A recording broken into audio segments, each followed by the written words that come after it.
Yeah, welcome to another episode of the Racer X Exhaust Podcast, presented by Yoshimura. I'm your host, Jason Weigandt. On deck this week is Jeremy Martin. We have not heard much from J-Mart ever since he went down and down hard at Lucas Oil Pro Motocross at Muddy Creek. Now, my boss, Davey Coombs, always likes to say there is no such thing as a well-timed injury, but this one was exceptionally bad timing, maybe worse timing, because Jeremy looked like he was finally getting back to the top of his game in the 250 class, a championship he had won in 2014 and 2015. 16 off year, 17, switched over to GEICO Honda and was second in the series behind Zach Osborne. But Osborne was out with injury at this point, and it looked like it would be J-Mart against Aaron Plessinger, and maybe a small advantage for Jeremy early in the year. Coulda, shoulda, woulda, won the High Point race right before this one until his bike broke while leading the second moto. Bounced back to win the first moto at Muddy Creek, and then it all came undone in Moto 2. We saw him get sideways out of a corner 3 turns into the second moto, and the next thing you knew, we had footage of him laying on the side of the track, screaming in pain but not moving his legs. So that was scary. And I can tell you, inside the TV truck, we really don't have any more information than you folks watching the show do. We have 2 views pretty much of everything, the view we will show on replay and the view that we're watching live. Neither of those views really had the Jeremy crash at all.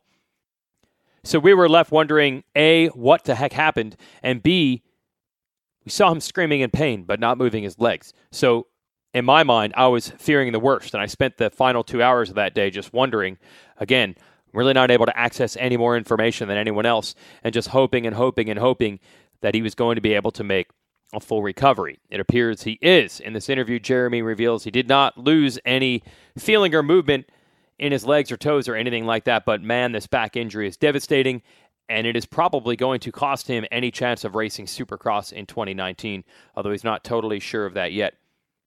It's been a long time since J-Mart has been in the public eye, so I rang him up, and we'll get a little update here. We'll also talk about his days coming through the amateur ranks as not the number 1 draft pick, or as he says, not one of the chosen ones, and then still ratcheting it up to the point where he became a race winner and a champion. Of course, this is all brought to you by Yoshimura. They want me to tell you that they have all new exhaust systems for the 2019 KTM and Husky 250s, 350s, and 450s. Good power, and of course, they're high-quality products. And believe it or not, even though it's a Japanese brand building pipes for European bikes, it's all made in the USA, in California. So check them out at yoshimura-rd.com. Also, shout out to Racer X brand. Our new fall line is here. It's up. It's running at racerxbrand.com. And you get the 20% off discount if you type in exhaust in all capital letters. And that includes a 20% discount on the podcast t-shirt with my face on it. I highly recommend it, although I'd rather you not use the code. Just give us the full price on that one. You can use it if you want, but I will look that much cooler and that much better if I can say people wanted this shirt so bad they forgoed a discount. Wouldn't that be amazing? So go to racerxbrand.com right now and listen to this. Podcast. Podcast. Podcast.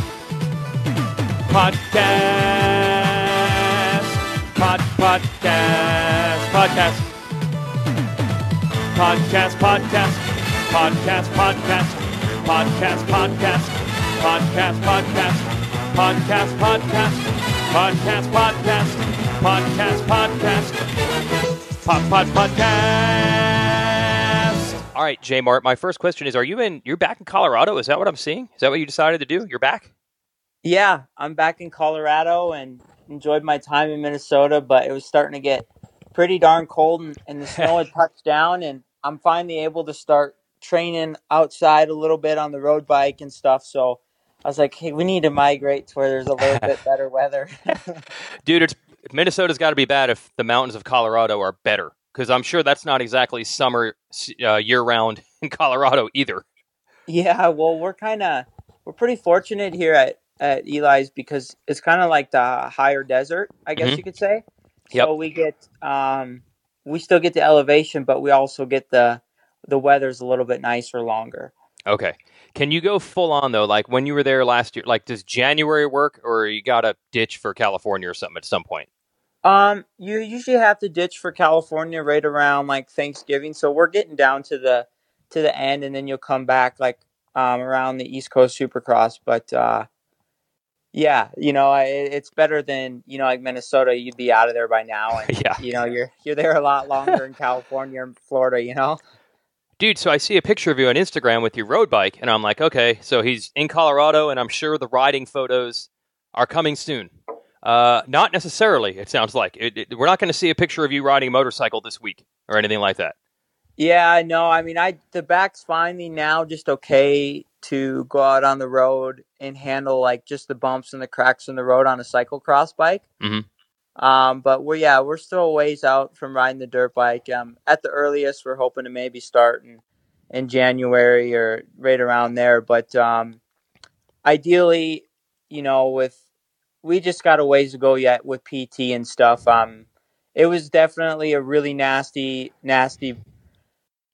deal, and now it's just, you're taking the steps. You only got one back, and racing is my life and it's important to me, but this back injury is something that you don't rush, and there's going to be a life after moto, and I want to have a good body and a healthy body. So I'll come back when I'm 100% and GEICO, and I feel like we're ready, Bro, when you crashed, okay, like all I see when I'm doing TV is pretty much what the people at home see. We're just seeing a monitor in there. I don't know if you've ever been in our trailer. So when we first saw you laying on the side of the track, and we didn't see what the crash until we got your Garmin footage later on, I just saw you laying there and not moving. And then, of course, as soon as we see a dude moving his head and not his legs, it's worst case scenario in our mind. That's the scariest thing. How did you feel when you hit the ground? Could you actually move? Because when the camera cut, we didn't see you moving. I don't know if you moved before or after. Did you have any loss of feeling or sensation or anything like that?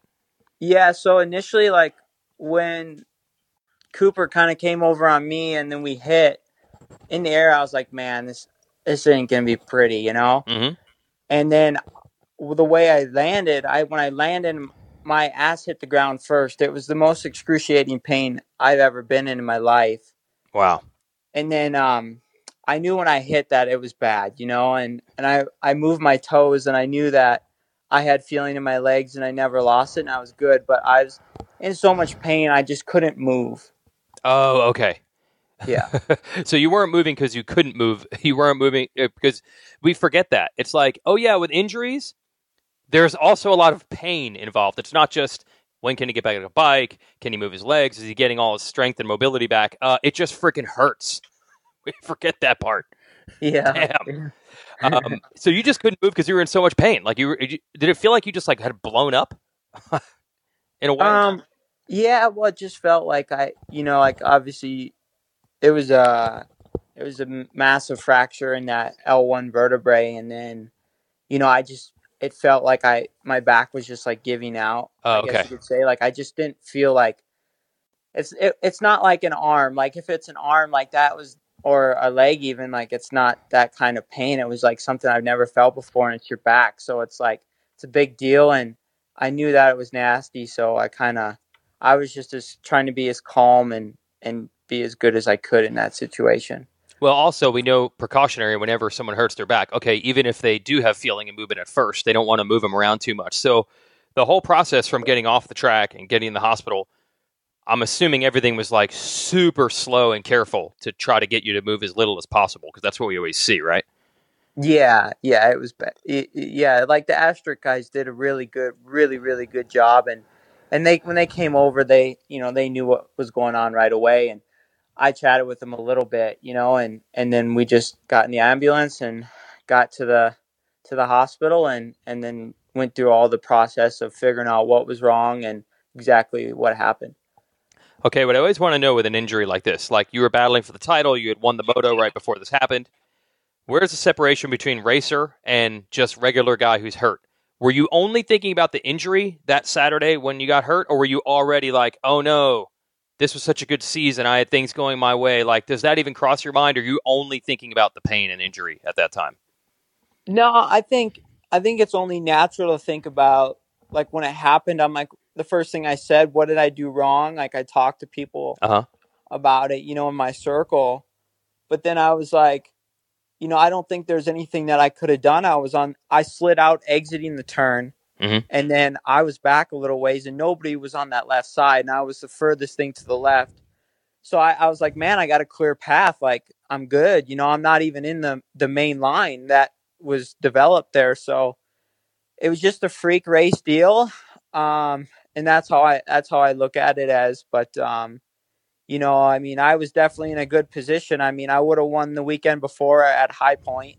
Yep. But unfortunately I had a DNF, and then I won the first moto pretty easily, honestly, there. And we just found a new setting on the bike, and like, it's the best I'd felt probably since 2015. Like, the body felt good.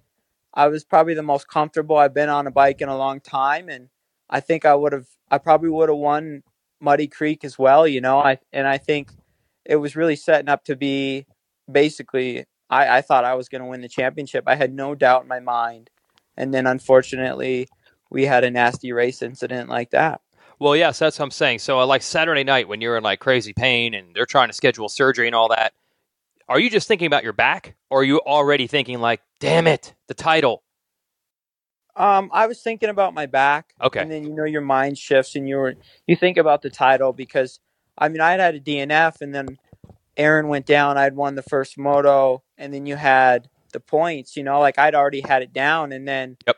I would have had another great moto, and I think he struggled that moto. So it would be an epic championship battle again, and it would have been close. So yeah, you definitely have those moments, but at the end of the day, like, my mom was there, she flew in, and then my brother was there, and some like the Troy Lee Designs guys came and saw me, and then the GEICO guys and Tomax and stuff. So I mean, you kind of, I had a lot of good people there. So that does help. But man, it sounds like it's been a pretty rough road. I mean, okay, if you only are just able to get on a road bike, what about even like walking around and getting around and all that? Like, how long did that process go? Well, it's actually pretty gnarly. Like, nowadays, what they're able to do with the body. Like, for a deal, like, I ended up standing like probably 15 hours after surgery. Wow. Which was really, really gnarly. Like, just to get up in that position, to be able to stand. And then I couldn't barely support myself because I was just so weak with the trauma and stuff, Yep. But, yeah, like, I was able to walk, but I mean, just the walking itself was a workout, like, or even just standing for a minute to 2 minutes. Like, I had to build the body back up and get strong. It's always that thing, like the most basic stuff. Like, you want to get to the fridge and get yourself a glass of milk or something. All of a sudden, this stuff you take for granted is tough, right? Yeah, I'd like to say I felt pretty fortunate, for a lot of things before, but now I'd say I have even greater appreciation just for the little things in life. Right. So you decide to go back to Colorado. So even though you didn't get to complete the season, maybe it would have been a title season. It certainly would have at least been a good season. You did like that program. Like, that's one thing. It seems like you didn't waver at all. Like, I'm just going right back whenever I'm physically able to. Yeah, for sure. I love it out here, and I'm thankful that Tomax let me come and hang out and come back again next year. So, for me right now, it's like just staying busy. I mean, obviously I have a lot of free time on my hands to think about stuff. And right now it's been a good time to think about, dirt bikes is going to end one day. And what are you going to do, or what would you like to do when you retire? So, and I think a lot of guys struggle like with that, like whether it be RV or dungeon stuff. Like, you go from week in, week out traveling, having one focus, and that's to train to become better and to be a better racer. And like, that's your focus, like day in, day out for so many days, year after year. And then you retire and it stops. And it's like, you got to think about, okay, what do I want to own a business, or what do I want to do? Like, there's some things that, right now I've been thinking about. So that transition will be easier when I do retire. Wow. Okay. So this begs the question, though. If you're already thinking about that, anyone that's listening to this is going to say, well, did he think of just not coming back right now? Did that ever cross your mind now? Like, maybe I'm just done. This back injury's gnarly and scary. No, not at all. Nope. Like, even when I was like, when it first happened, I was like, man, I really love what I do, and I do it for me. And like, there's something about riding a dirt bike. Like, even like I was telling Alex, like the end of the season, he's like, man, I'm tired. Like the season's wearing on me. And I'm like, Al, you have no idea how much I just appreciate to be able to, like the freedom that you get when you ride a dirt bike, and the adrenaline that you get, you're so, I guess, alive and in the moment. And like, I miss that feeling. And to me that like, I dig it. So I'm definitely missing riding a dirt bike and racing. Okay, so at no point, even trying to stand up for the first time and it sucks and all that, at no point you're like, oh man, I'm not so sure about this anymore. You've been all in the whole time. Yeah, Yep. I've been all in. Yeah. It is interesting though because it's like you go to Muddy Creek, you're at the peak of your powers and everything is focused that way, and all of a sudden, like, could you even watch the races, or was it too disappointing at that point? I know a lot of guys don't like doing that; they just kind of disconnect altogether. Yeah, I had to disconnect. Yep. Because you were like all of us were so into it. We're about trying to win and be involved in it. And I would only just check the results and check in on my brother to make sure he was safe and he was still doing what he was doing. And then I'd check in on Eli, but I couldn't watch the races. I was pretty bitter for a long time. Yeah, I've heard it from every single guy in your position. Hey, do you think is it better to at least say, like, look, I got back to where I felt good. I got back to the top of the mountain. I was winning races again. Or is it a bummer to know you had just gotten there and it didn't work? Like, when a struggle season, would you have rather this happened during a bad season or a good season? Because I could see it going both ways. I don't know. I guess you can't really think like that. I don't think, like, I feel like, like you live in the now and then you focus on what you need to do to be better, whether that's if you're an athlete or if you're an everyday person in life working a normal job. Like, you live in the now and you can't, I don't know. I just think you can't really think like that. How good did it feel, though, to start getting that feeling back before the crash and everything like that? You started winning Supercrosses again. Outdoors was definitely going your way. I mean, did you stop at any point and say, man, I'm glad, like the 2 years before that, I'm sure weren't what you wanted. So I'm sure at some point you had to look back and reflect and be like, man, I'm glad I'm finally getting this feeling back again. Definitely. Like, I mean, every time I'd win, or I was winning a Supercross or getting on the podium, I was like, man, we're taking steps in the right direction and we're doing the right thing here. And we're having fun again, and you're gelling on the bike really well. Like, you haven't gelled with a motorcycle since, back in 15. So it was definitely, everything was positive, and I was enjoying the moment. Yeah. Plus, I would say, look, you won 2 titles with Star and Yamaha. There's a little bit of a risk when you go to another team. So did it feel good? Like, okay, I made this move. It was a big change. I moved to Eli. That's a big change, blah, blah, blah. But it worked. It has to be reassuring to feel like, okay, there were some big changes I made, but they are paying off. Yes, for sure. I made some big changes. Like, it's not too often, like, when you change manufacturers, like I went from Yamaha to Honda, like, there's definitely a big risk. And I didn't know, I've never rode a Honda before, and I didn't know what the chassis was like, and I just didn't know how to set the bike up for it. So I'd say, if you often look, like, a lot of guys that go 450 sometimes have switched chassis, and it takes a learning year to learn the bike and to understand how things work. So that, I'd say that was what my first year with GEICO was. And then we got a new bike, and then we had a year under our belt of understanding, like, when I would come off the track and we'd be testing, I'm like, hey, this is what I'm feeling. And then they kind of knew what I was looking for, so they knew the right direction to go to find things to make me more comfortable. It's funny because when this new Honda came out for 18, you said you liked the 450, which is similar to that when you rode it in the 17. So I'm like, the moment he gets on this bike, it'll be way better. It didn't seem like it was quite that quick. It took a little bit, a couple Supercrosses and whatnot, to get it exactly where you wanted. So that's what it seemed like on the outside. What was it like for you? Yeah, I would agree. Like, I felt pretty comfortable on it in the off season, like, immediately right away. But once you go racing, it's always a little bit different. The tracks are built differently than the practice tracks and stuff like that. So it took a couple races under our belt to find a race setting. But I think once we found that race setting, and we were always within a click or two, like, at every track we go to, and we were gelling good. Are you aware that there's a high-end coffee machine inside the GEICO Honda rig that I believe you are responsible for with your Supercross wins. Are you aware of this? Your legacy lives on. Yes.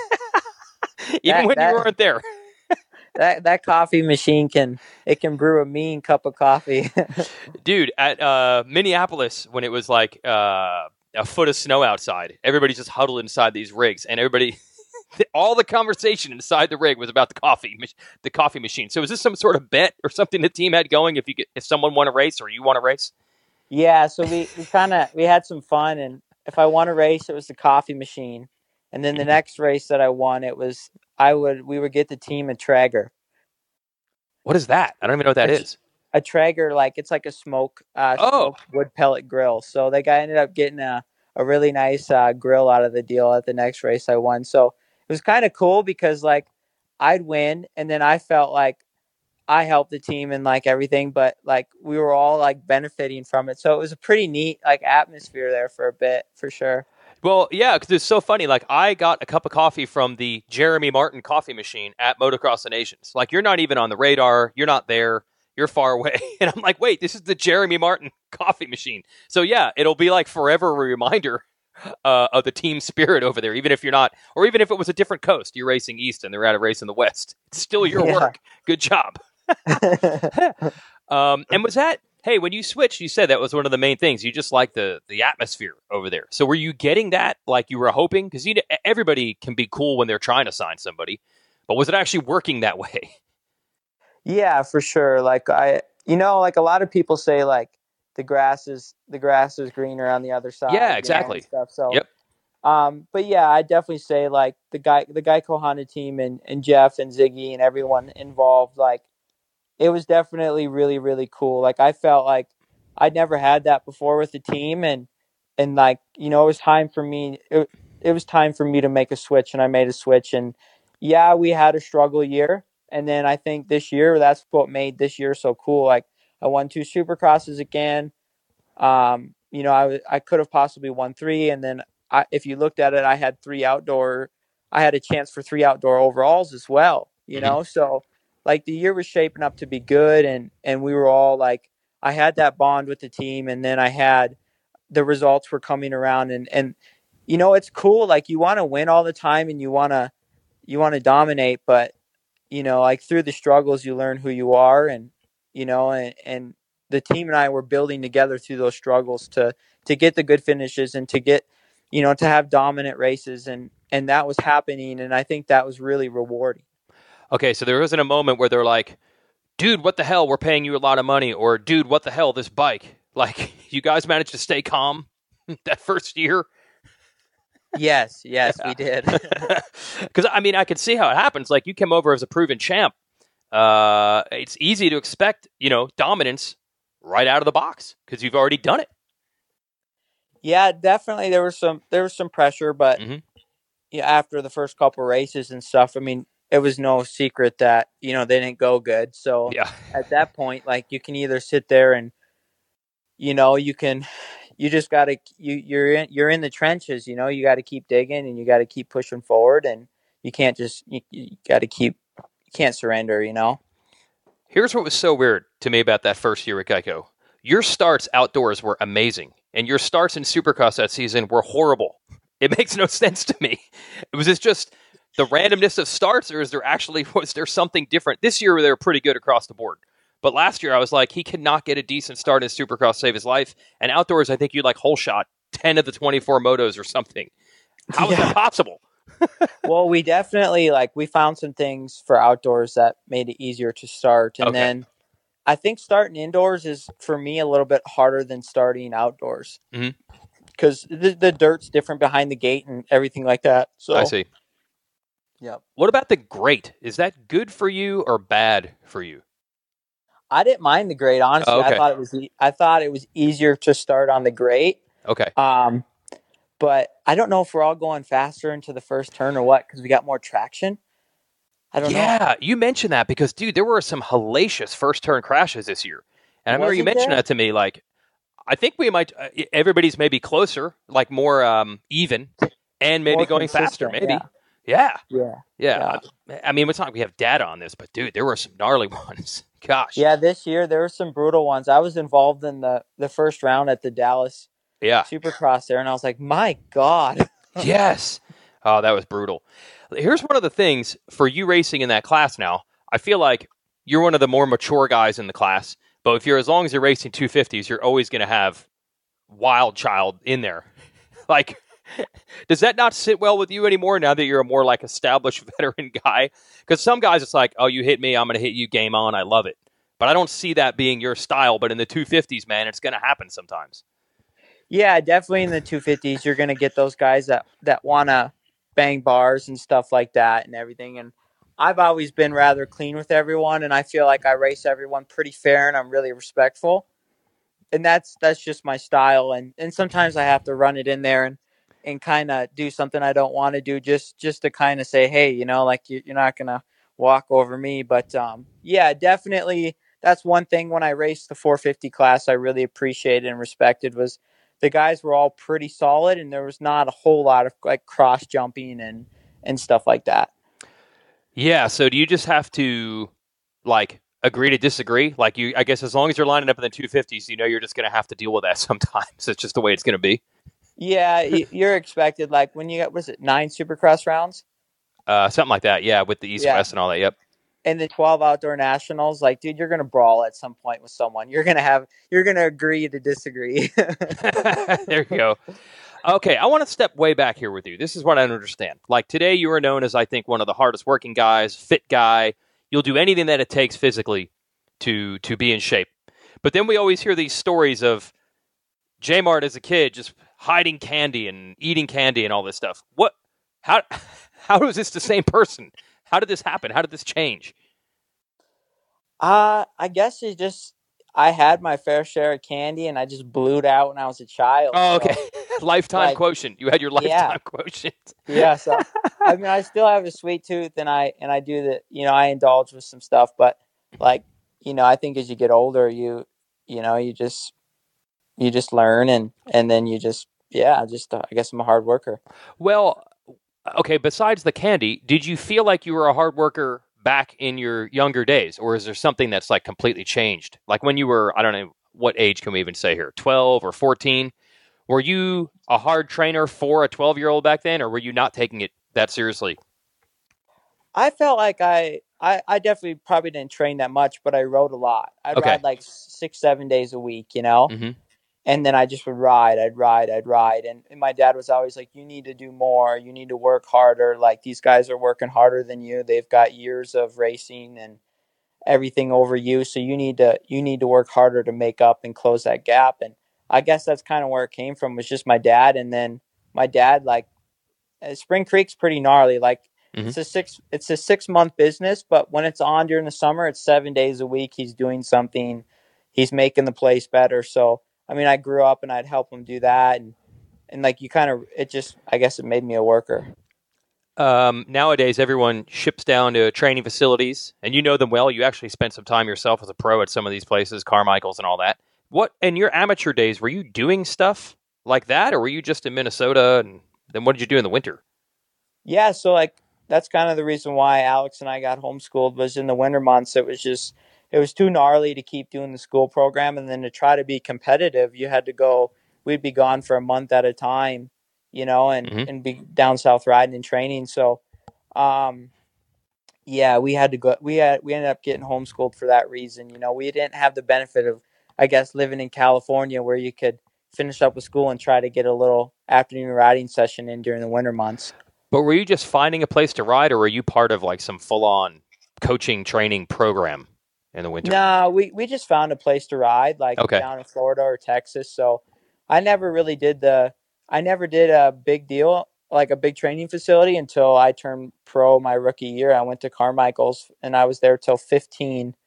And then I ended up going back home for a little bit. And then I went down to the Nest, or what do you call the Moto Sandbox now? Yeah. Yeah. I remember, and I've told you this before, I remember one year at Loretta's. Somehow you never won a title at Loretta's, which makes no sense, because I remember you having a ton of good individual motos. And then one time you somehow won 2 motos within like an hour and a half, which the schedule of the event barely even allows that. Like they try to time it out so you don't race back to back, but you almost did. And you won 2 motos when it was like 110 freaking degrees. And I'm like, this guy is gnarly. Was that actual fitness then, or was that just determination? What was that in those days? Because I, at that point, started saying, whoa, this is a guy who's going to be known for being in shape. Was it actually because of that, or was it just heart? I think it was like a little bit of everything. I was decently fit, and then a lot of it's heart, like, it's always going to hurt, right? Like the pain, it doesn't get any easier. You just get fitter and you get faster. Mm-hmm. Yep. Yep. So I guess like I know how to suffer. And then, back then I was definitely riding quite a bit. Like my brother was racing the pro national stuff, like training, that was when Southwick was on the schedule and stuff. And like, I'd be hammering out 35, 40-minute motos with him and be doing, corner track stuff. I mean, I'd be training with him off the bike. So I was pretty fit for back then, for sure. Yeah. So that's just the difference. Like you were fit for what you were then, but I guess the pro thing is just always going to be a whole nother level. Like your fitness today compared to 8 years ago, I'm sure is not even comparable. Yeah, most definitely. you were fit for a 15-year-old or whatever it was. Yeah. But you can't say that there was like some light switch moment in your life where you're like, I need to start training. I need to get serious. You always took it pretty serious, I guess, compared to maybe your peers. I guess that for me, that moment was probably when I was on the Super Mini. Okay. Like, yeah, I'd say like before then I was just kind of like I'd ride for fun and like I was like giving it a go, but I didn't really take it serious until the Super Mini, I would say. Did you always know that you could be a professional? Because since it wasn't like you were dominating on 85s, did you always know it was going to happen, or did you not know, actually? Honestly, I never really knew. Like, I'd had my best season when I was on in 2011. Like, I'd won the most amateur titles I'd ever won, and I was with Extreme Suzuki at the time. And then, like, I didn't have anything. Like, at the end of the season, nobody called me. And then we got, like, a last-minute call from Yamaha. Mm-hmm. And then they were like, hey, do you want to race the Mini-O's? And then, like, they shipped us the bikes. I rode them on frozen ground at Millville for like 25 minutes. And then next, I was down in Florida racing the Mini-O's. And like, I didn't really know. And I was never a chosen guy, No, definitely not. No, wasn't like a Cooper Webb or Adam Cincerillo or someone like that. Like I made my own path, and I think I'm pretty proud of that just because like I was never one that was chosen from a young age. Was that like when Suzuki's whole amateur thing was just kind of going awash? Like, did that team not bring you back, or did that team just not even race anymore or not race Suzuki's anymore? Was that part of the problem? I think that might have been part of the problem. I think they just kind of closed up shop for a little bit. When you say Extreme Suzuki, that wasn't Bobby Hewitt's team, was it? That was Bobby Hewitt's team. What? Oh, I remember them with Cowies. They had I can't even keep up. So at one point you were on Bobby Hewitt's amateur team. Yeah, and I was a fill-in guy because at the time Landon Courier got hurt. Okay. So they're like, hey, we need a fill-in guy. And that's the only reason why I got the ride was because I was like, and then I crushed it. And then they're like, yeah, we'll keep you on for the rest of the year.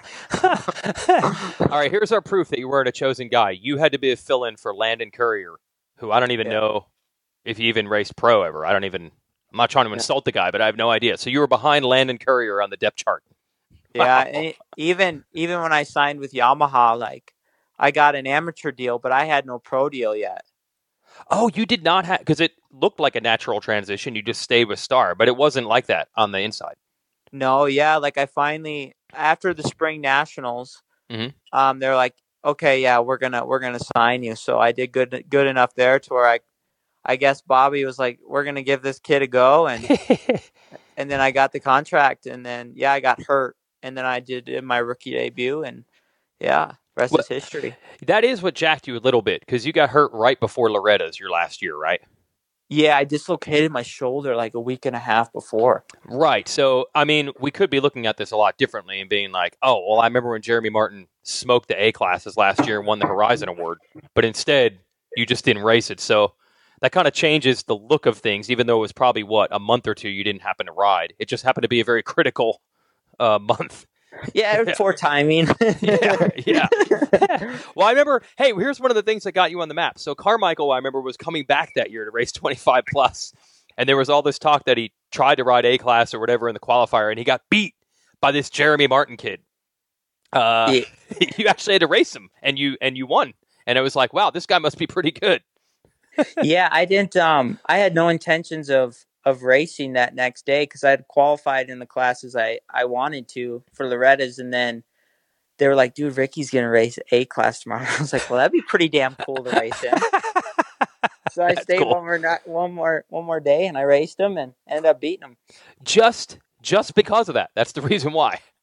Yeah, like not too many people can say they lined up with one of the greatest of all time. You know? No. And then, okay, this is funny. You don't even know this, but like the end of that year, he did TV with us at the finale. I think was at Lake Elsinore, and I think you got 8th in a moto. Because what did you do? You came back and raced the last 2 nationals. I think after the shoulder, something like that. Yep. Yeah. Yep. You got like 8th in a moto. And I remember he was in the booth with us during commercial, and he's like, damn, that's the guy that beat me like 8th place speed in 250s. I don't know. Is that good or bad? Is that where I want to be? But then the next year, you started getting podiums and winning, so it made him look a lot better, I feel. Like, at least he got beat, but at least he got beat by a 2-time outdoor national champ. So there you go. It made him feel better. So, okay, hey, the training now. Like, I feel like you pride yourself on that. Are you a guy that trains at the exact level you feel you need to, or are you one of those guys that gets confidence from it? Like, I need to do extra, so when I go to the gate, I feel like I did a little bit more. Is it as much of a I get confidence from training thing, or is it a physical thing? If you even understand the question that I'm asking. Do you even understand what I'm asking? Yeah, for sure. Yeah. Like I'd say when I was a rookie and stuff, like I was like, man, you need to do more, so then you have that advantage when you line up on the line. But I'm a little bit older now, and I've got more experience under my belt and stuff. And like for me now, I want to try to take the sport to another level and just take myself to another level. So I want to be as fit as I can and raise the bar. And not to mention, the more fit you are, the easier the season is. Yep. So that's the biggest thing for me is it's pretty wearing on you. Like I'd say more so now. Like obviously, I have a really good base from over the years of training and stuff, but it more mentally the season wears on me more now than probably physically. Because of the physical base you have? Is that the reason why? I just say the mental aspect is like, always being on point on that Saturday, racing the guys, and then, the travel and just dealing with all that stuff, just that mentally gets wearing after 9 Supercrosses and 12 outdoor nationals, Yeah, and you have the problem of you've won before. So you don't get to have like write-off races. Like if you go to a national and you get 7th, everyone on earth is going to be like, what the hell happened? Like you don't get bad weekends, I don't feel. You don't get to have those. So that probably makes it harder. No doubt. You're on point there. Yeah. And that's why, look, I see it all the time. Like people say, hey, why did Dungy and Villapoto retire early? And I'm like, well, it's just them. You notice other guys are still racing well into their 30s. It's just when you're expected to podium or win every single weekend of your life, it's a totally different scenario mentally. And, when you're going, at least in the 250 class so far, that's probably where you expect to be. Podium or win every weekend, right? Yeah, no doubt. Yeah, there's a difference. There's a difference between just being like a top 10 or even a top 5 guy to a podium guy. And then when you're going for a hunt in a championship, like there's a difference there for sure. Yep. So I guess what I'm asking is, are you just like, I need to do this many laps and this many reps to be in the proper shape? Or I know some guys, it's like they go to the line on Saturday and they're like, because I ran that 1 extra mile, that's why I'm going to win today. And maybe they didn't need to run the extra mile. The training program maybe didn't require it, but they're just doing it to kind of trick themselves to find a little bit of extra confidence. Are you like that now? Or are you just, I stick to the program. I know this works. I don't need to fool myself because I suffered a little harder on Wednesday. That's going to make me win on Saturday. I'd say nowadays, like I just stick to the program, Okay. and like, I like to push the limits. Like if I want to run I'm that guy that will run further too, if need be. But yeah, I just like to try to be gnarly and fit, But did you have days in your younger days where you were all about doing everything, doing it all, going maybe even overboard? Oh, for sure. That's what I figured. I figured you're one of those guys. For sure. Yeah. And I think you actually, I don't know about now with the back, but you actually did run, right? A lot of riders don't, but running was part of your deal, wasn't it? Yeah, I actually love to run. I'd rather, if you said, hey, biking or running, I'd say running, Yep. Are you going to be able to do that? What do you think? Yeah, I'm going to make 100% recovery for sure. Okay. And I'll be able to run again. I think I'm getting close to the point where I could almost run now. So we're definitely, we're headed in the right direction. It's just, back is something that you just don't really take lightly. Well, yeah. And before we recorded this, I was saying it's like we expect injuries to kind of coincidentally fit into the racing schedule. But that's kind of stupid, really. Your back doesn't know if Anaheim's in January or not. So sometimes that's why I'm like, hey, it's the off season. Surely he's back on a dirt bike. You're not really basing your schedule right now on when the races are. You're just basing it on what the back tells you to do. Yeah, if I could make it, if I could race Anaheim 1, great. That'd be awesome. But the thing is that, you want to be 100% ready and healthy when you come back from an injury like a back or something like that. So we'll come back when everything's good and everyone's on the same page and we both think I look strong and everything's fine. So you really don't even know when that is right now, do you? Yeah, nah, not right now. Like I go and see the doctor here in early December for a checkup and that'll tell everything. Okay. Hey, did you watch Motocross of Nations? I'm sure you did, at least to some degree. Were you shocked by that? Like, what the hell? What the hell happened? The guys were not competitive. It doesn't make any sense to me at all that they could be that bad. Are you surprised by this? Did you watch it? What do you think? I did. I did tune in to it, and when I was watching it, I called my brother and we were chatting and stuff over the phone. And yeah, it was a bummer to see Team USA struggle. Like I feel like we're definitely a little bit more competitive than what the performance that was there. Yeah. But I mean, the Euro guys they're downright, they're good, and no matter what condition, no matter what's going on, like those guys are gnarly. And I even knew racing them back and when I broke my foot in 14, like even if I went to broke my foot and then even in 15, I'm like, dude, these guys, they can bring it, So I wasn't, I guess you could say I wasn't surprised at the same time because those guys were coming off of, they were still racing and we had kind of gone on a break because the season was over, Yeah, and look, nobody wants to go too far because it sounds like you're making excuses. But you've raced that event before. You train hard. You try to prepare as best as possible. That, I don't know how many weeks you had in between when you raced it to 2 years, but it was a couple weeks, I'm thinking, right? A couple weeks? 4 weeks or 5 weeks or 6, whatever it was. That had to... Like, did you feel the same as soon as you hopped on the bike in practice at the Nations, or were you like, "Whoa, I haven't raced in 5 weeks"? Did you notice that? I mean, it was different. Like for me, like I really wanted to take part in Motocross of Nations because, like, if we get on the podium or if we do really good, that makes our series look more competitive, and then it kind of like we get more sponsorship. They want to support, Supercross and Motocross, and like it helps us all out, right? Okay. I kind of look at it a little bit differently. So I really like want to take part in the event. And when I trained in 15, like I'd never worked so hard in my life to try to win for USA. So to me, I think it's an honor to represent your country, and I think that you should. Like I went all out for it. Oh, so you didn't? There was no break for you in that time. No, there was no break. Okay, but even with training that hard, just by not racing for a few weekends, did it feel different at all? Or can you actually replicate it pretty well? Can the guys have 4 or 5 weeks and show up at the racetrack and feel like they're still in mid-season form? Was that possible? I think it's definitely a little bit tough to get like in that mid-season form. And the Euros race different than the guys like in the US. Like their styles are different.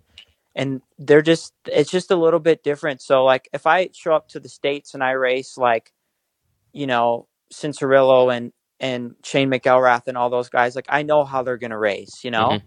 but then when you race the Euros, like we only see them. You're lucky to see them if you're elected for Team USA, Yeah, that probably is the only time you're going to race them, right? So it's they have a different style, and they and they're fast, and you don't really like you're not. It's just different. You did get to race Jeffrey Hurlings the one time when you had the GEICO Honda. You made a debut at the USGP, which races people don't talk about those races for some reason. Eli Tomac cleaned everybody up. They don't really mention that one. But you briefly, I guess, got to see Hurlings a little bit that day. But I know you were just starting in the bike, and he was hauling ass at Glen Helen. Yeah. He smoked me that day. It's all right. But you got second, though, right? There you go. Yeah. Yeah.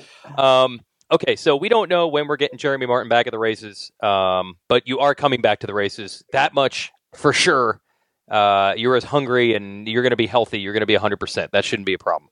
Yes. Yep. I can't wait. I miss riding a dirt bike and just getting out and having that sense of freedom. And like I kind of, I wake up every day and I train to get healthy and get back to being able to ride. But there's nothing that mimics riding a dirt bike and just hauling ass and hitting a good turn. Hey, by the way, on this bicycle or whatever you've been able to do, are you like, just admit it, you don't have to be Mr. Hero strong guy. Are you like, dude, wow, I lost a lot of fitness in that time? How does that work for people at your level? Or once you've been doing it for 12 years or something, does it not go away that badly? No, yeah, I lost a lot. Like okay. before I got hurt, I was 150 pounds. Okay.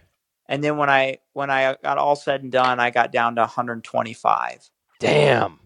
And like wow. I lost pretty much everything. And like right now, even like when I'm out there biking now, I'm like, damn it, man. Because you know what you could do, I'm sure, right? Yeah. It's a little depressing, but hey, it's good. Well, I'm just glad you admitted it. Like you could have tried to be the hero here and be like, no, man, I'm ready right now. At least you're just telling the truth. I respect that. Yeah, I feel like I'm pretty honest for the most part about everything. Like I'll tell you tell you how I feel. So okay, yeah, but it doesn't matter. By the time you're racing, you can get it all back, right? Yes. All right. Well, this is awesome. Are you bored? Do you want to do these calls like every day just to keep yourself from going insane, or you got stuff to do? Are you good enough right now? I've definitely found stuff to keep me busy and focused, but yeah, I'm bored. I miss riding my dirt bike. I would imagine. We're gonna have to find like a group that recommends like hobbies when riders are out. Like, imagine what you could do if you had 6 months to just focus on nothing but one hobby. You could become like a blacksmith, an author. You could probably do a lot of stuff if you just applied the racing focus and you couldn't race. It's got to be crazy sometimes, the amount of time you suddenly have on your hands. Yeah, weird. Like the bummer part is like, I never really obviously the back is gnarly, but you don't really realize how much the back really affects everything. Oh, okay. So I couldn't go golf or like, I just finally started to ride my bicycle. I see. Like for the longest time, it was like just walking. Okay. So a lot of activities were out besides just riding. Okay. Yeah. All right. Maybe we're going to find out you became a poet or you like learned how to speak Spanish or something during the 6 months. All right. Well, we'll check in with you again whenever the heck you're feeling better. I was just doing this as a favor to you. I didn't want you to be bored. So I just wanted to, let you talk to somebody on the phone. So you're welcome, bro. I'm just helping you out. I appreciate it. I appreciate that. You texted me and I'm like, dude, this is good. Boom. So that's Jeremy there. Always a fun guy to talk to. I think a lot more competitive than people think. I know he's got the aw shucks Minnesota thing going for him. But deep down inside, he's a pretty stubborn guy. He's pretty focused on himself and really nothing else. And he believes in himself. I think it kind of works out there with that Tomac clan in Colorado. You don't see them hobnobbing around with many other people. I assume they have friends somewhere. We don't see them. We don't know them. Their job is to go to races and beat everyone else. And I don't think they're interested in being buddies with everyone else out there. And I think that kind of fits the Jeremy Martin thing as well. He's got his group, his brother, and his buddy Phil Nicoletti. I love those guys. I think that's about it for the J-Mart social crew. Otherwise, he's all about winning races. That's our show. Thanks to Yoshimura. Check them out. They've got those new pipes and exhaust systems for the 2019, the redesigned KTM and Husqvarna 250, 350, and 450s. Also, a lot of great other exhaust products, no matter what type of machine you ride. They've got it at yoshimura-rd.com, or check out Yoshimura on social media. Check out RacerX on social media. Check out myself at Jason Weigandt.